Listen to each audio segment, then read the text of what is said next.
নেত্রকোনার আটপাড়া উপজেলায় ব্যতিক্রমী আয়োজনে হেলিকপ্টারে কোণে এনে মায়ের বহুদিনের স্বপ্ন পূরণ করেছেন মালয়েশিয়া প্রবাসী এক যুবক। শনিবার দুপুরে এই আয়োজন ঘিরে এলাকায় তৈরি হয় উৎসবের আমেজ। জানা গেছে, আটপাড়া উপজেলার সুখারি ইউনিয়নের মৃত আসাব উদ্দিন তালুকদারের ছেলে রাজীব তালুকদার বিয়ে করেন পাশের উপজেলার নায়েকপুর ইউনিয়নের সাখাওয়াত হোসেনের মেয়ে রাইসা আক্তারকে।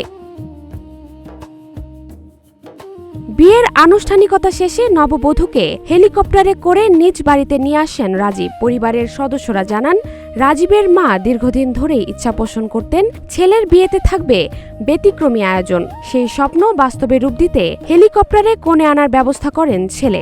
আমি কইছি বলে আমার হুদু বিদেশ আল্লাহ বালালে যদি করে এই বিদেশ করিয়াই তারে তা আমি হেলিকপ্টার দিয়ে বিয়ে করাই আনাম ভূতে আমার এই যে আমার বলমান করছে। বিয়ে তো আমরা সেটিতে দেখছি, বিয়ের আলাপ করছি, বাদে এই বিদেশ রাখি আংটি ভরাইছি, এগুলো সারা বিদেশি আংটি ভরাইছি, নাহের দা দিছি, বাদে হিরে কানের দা দিছি, ব্রেসলাইট দিছি, আমরা এই দিচ্ছি।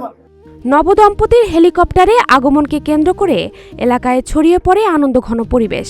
বিরল এই দৃশ্য দেখতে নারী, পুরুষ ও শিশুসহ শত শত মানুষ ভিড় করেন। স্থানীয় বাসিন্দারা জানান, হেলিকপ্টারে কোণে আনার আয়োজন শুধু দুই পরিবারের জন্য নয়, পুরো এলাকার মানুষের কাছেও স্মরণীয় হয়ে থাকবে।